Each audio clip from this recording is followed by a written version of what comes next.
ஒரு சின்ன request, sorry to interrupt. அந்த ஃப்ளவர் நீங்க கையில வச்சுட்டே பேசணும்ன்றது டைரக்ஷன் டீம்ல இருந்து ஒரு ரிக்வெஸ்டா கேட்டிருக்காங்க. Can you please have the sunflower please?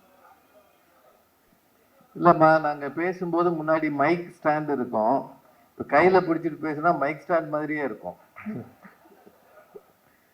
சரி, ஓகே. வேற ஏதாவது இருக்கா? இல்ல சார், ஐ அம் டன். ஏன்னா ஏற்கனவே இது திரை உலகம். இதுல என்ன மாதிரி பேச்சு உலகத்துல இருக்கவங்க வர்றது இடைஞ்சல். நீங்க இதுல புது கண்டிஷன் போட்டீங்கன்னா பயமா இருக்கு. அனைவருக்கும் என் அன்பான வணக்கம். மிகப்பெரிய திரையுலக பிரபலங்கள் எல்லாரும் இருக்கிற இடத்துல இந்த படத்தை பத்தி கொஞ்சம் பேசுங்கன்னு டைரக்டர் கேட்டுக்கிட்டாங்க. உண்மையிலே எனக்கு ரொம்ப பிடித்த படம். பறந்து போ அப்படின்னு தலைப்பு வச்சதுக்கே அவரை பாராட்டணும். ஏன்னா இப்ப எல்லாரும் பறக்கிறதுக்கு பயப்படுற காலம். ஏறுற விமானம் இறங்குமான்ற பயத்திலே எல்லாரும் இருக்கிறாங்க. ஆனா அவர் பறந்து போன்னு தைரியமா சொல்லியிருக்கிறாரு. பறந்து போன்றது எதை சொல்லியிருக்கிறாருன்னா, வீட்டை விட்டு வெளியில பறந்து போ, இந்த உலகம் மிக பிரம்மாண்டமாக இருக்கிறது, உங்கள் பிள்ளைகளின் இதயத்தில் இருக்கிற கனவுகளை நிறைவேற்ற பெற்றோர்களாக பறந்து போங்கள்னு அவர் தலைப்பு கொடுத்திருக்கிறார். அதற்கே அவரை ரொம்ப பாராட்டணும். ரொம்ப அருமையான தலைப்பு. படம் பார்த்தேன். அகில உலக சூப்பர் ஸ்டார் சிவா அவர்களை நல்லா ஓட விட்டுருக்கிறார். அவரையும் அவரது ஜோடி அவர மேடமையும் ரொம்ப நல்லா ஓட விட்டுருக்கிறார். ஒரு சின்ன கேரக்டரை கூட அருமையா செதுக்கி இருக்கிறார். ஒரு காட்சியும் மனதுல நிக்கிற மாதிரி இருக்கு. சமீப காலமாக குடும்பம் சார்ந்த படங்கள் நிறைய வர ஆரம்பிச்சிருக்கு. இது குழந்தைகளும் குடும்பத்தினரும் சேர்ந்து பார்க்கிற படமா இருக்கு. தொலைக்காட்சியில வருகிற படங்களை கூட நாம இப்போ தைரியமா பிள்ளைகளோட பார்க்க முடியல. ஒன்று வயலன்ஸ் அதிகமா இருக்கு. இப்படி ஒரு 2 பீப்பா ரத்தம் வாங்கி ஊத்திடுறாங்க.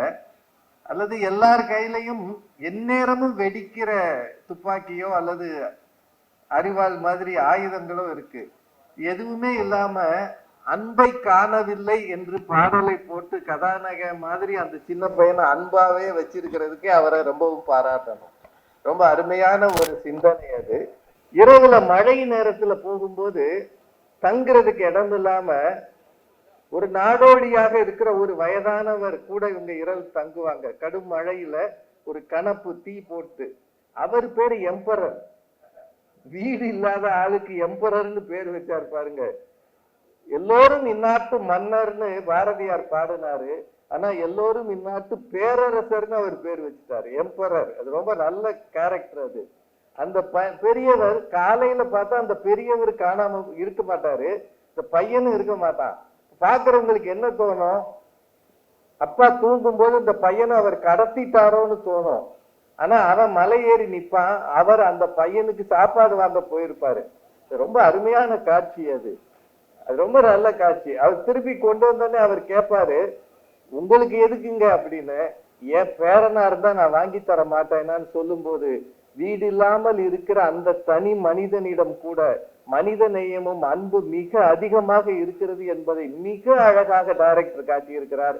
இதுக்காகவே இந்த படம் எல்லாம் நல்லா ஓடணும். இப்ப சார் சொன்னாங்க இந்த படம் ஓடணும், நிறைய பேர் பார்க்கணும்னு. எனக்கு அதுதான் ஆசை.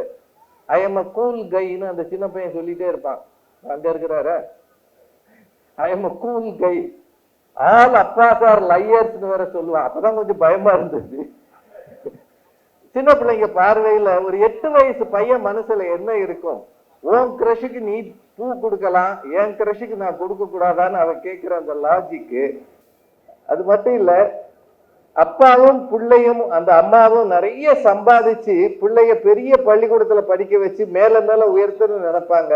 ஆனா அவன் அடி மனசு இந்த கிராமத்துல இருக்கிற ஒரு சாதாரண ஒரு சின்ன ஹோட்டல்ல இருக்கிற அந்த தம்பதி அவங்க பிள்ளையோட தான் நிற்கும். அதை விட மிக காஸ்ட்லியான அந்த போர்டை ஒரு பம்பரத்துக்கு அவன் கொடுத்துட்டு வந்திருப்பான்.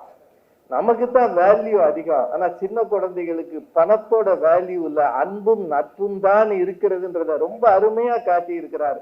ஒரு அருமையான படம் இது. எல்லாரும் கட்டாயம் பாருங்க. நீண்ட நேரம் பேசுறதுக்கான இடம் இல்லை அது. எனக்கு அந்த படத்துல ரொம்ப பிடிச்சது என்னன்னா, ஒரு கேரக்டர் கூட வீணாக இல்லை.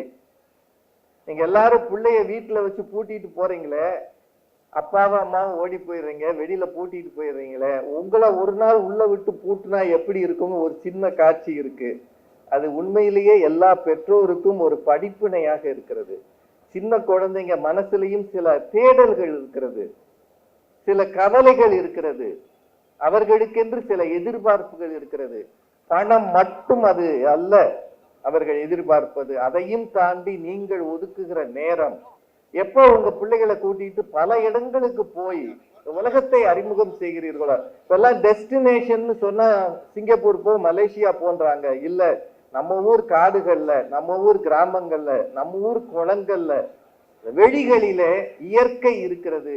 அந்த இயற்கையை தேடுங்கள், அதை பாதுகாத்து கொண்டு வாருங்கள், அதை உங்கள் பிள்ளைகளுக்கு அறிமுகம் செய்யுங்கள். அதில் தான் அன்பு இருக்கிறது என்று காட்டியிருக்கிற டைரக்டர் ராம் அவர்களை எவ்வளவு பாராட்டினாலும் தகும். இந்த திரைப்படம் மிகப்பெரிய வெற்றியை பெற வேண்டும். பறந்து பறந்து மக்கள் வந்து இதை பார்க்க வேண்டும். பறந்து போ என்கிற இந்த படம் உண்மையிலேயே தமிழ் மக்களுக்கு ஒரு பாடமாகவும் இருக்கிறது, படிப்பினையாகவும் இருக்கிறது.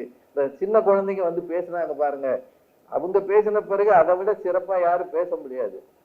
அதுல உன்னை மறந்துட்டு நின்னானே அவன் கூட நல்லா தான் பேசினான், அவன் வயசுக்கு அது நல்லா தான் பேசினான். அதனால அந்த குழந்தைகளை பேச வச்சதே ஒரு புதிய முயற்சி தான். இந்த குழந்தைகள் எல்லாம் மேடையில வச்சு அவங்கள வச்சு ஒரு ஆடியோ லான்ச் பண்ணதே அருமையான முயற்சி தான். படத்தில் இருக்கிற அத்தனை கலைஞர்களுக்கும் என்னோட வாழ்த்துகள். மிகச் சிறப்பான படம், இது வெற்றி பெறும் என்ற நம்பிக்கையோடு நன்றி கூறி விடைபெறுகிறேன். நன்றி, வணக்கம். இல்ல சார், நீங்களே சொல்லிட்டீங்க ஆல் டேட்ஸ் ஆர் லையர்ஸ் அப்படின்ட்டு இந்த படத்துடைய ஒரு முக்கியமான லைன் இருக்கு. உங்க அப்பா உங்ககிட்ட சொன்ன மிகப்பெரிய பொய்ன்னு இப்போ நீங்க நினைக்கிற விஷயம் என்ன சார்? எங்க அப்பா இப்ப இல்ல. அவரை நினைக்கும் போது லேசா கண்ணில் கண்ணீர் தான் வருது. பெரும்பாலும் அப்பாவுடைய பெருமை அவர் இல்லாதப்பதான் ஒவ்வொரு ஆண் மகனுக்கு தெரியும். எங்க அப்பா நிறைய ஆசைப்பட்டார், நான் அப்படி வரணும் அப்படி வரணும், கலெக்டர் ஆகணும்ல ஆசைப்பட்டார். நீ கலெக்டர் ஆயிடுவேடான்னு சொன்னாரு. ஆனா அது மாதிரி ஆக முடியல. ஆயிடுவேன்னு ஒரு நம்பிக்கை கொடுத்தாரு இல்லையா, அவருக்கு தெரியும் நான் ஆக மாட்டேன்னு. ஆனாலும் ஆயிடுவேன்னு ஒரு நம்பிக்கை கொடுத்தாரு. அதுதான் மிகப்பெரிய பொய்ன்னு நினைக்கிறேன். அது பின்னாடிதான் எனக்கு தெரிஞ்சது. இது ஒரு மோட்டிவேஷனை தானே தவிர வேற ஒண்ணும் இல்லை. ரொம்ப ஆசைப்பட்டார், அவரு கோவப்பட்டார். ஆனா மதுரையில இருந்துகிட்டு அந்த காலத்துல படிக்கிறதுக்கான பெரிய வாய்ப்புகள் இல்லை. இன்னைக்கு இருக்கிற IAS கோச்சிங் அகாடமி எல்லாம் கிடையாது. எங்களுக்கு எந்த திசையில போகணும்னே தெரியாது.